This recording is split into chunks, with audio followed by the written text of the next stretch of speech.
If you want to give your browser a fresh new look, today I'm going to show you how to customize Google Chrome themes in just a few simple clicks.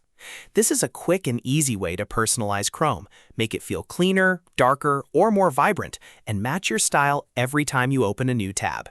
If this video helps, make sure to hit the like button, and don't forget to subscribe for more helpful tech tutorials just like this. Alright, let's jump right in. First, open Google Chrome on your computer. In the top right corner of the browser, click the three vertical dots. This opens the main Chrome menu, where you can access settings, tools, and extensions. Now hover your mouse over Extensions, and from the submenu that appears, click Visit Chrome Web Store. This will take you straight to the official Chrome Web Store, where you can browse safe and approved browser themes. Once the Chrome Web Store loads, look at the top of the page and click on the Themes tab.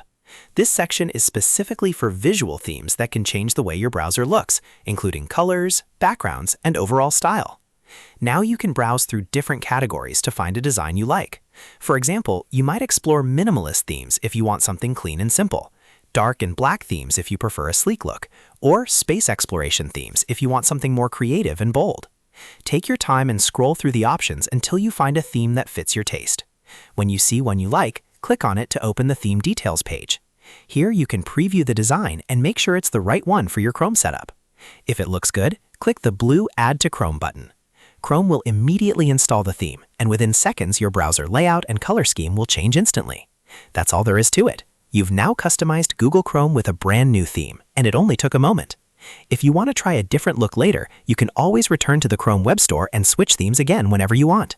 If this tutorial helped you out, please give the video a like, subscribe to the channel, and turn on notifications so you never miss another simple tech guide.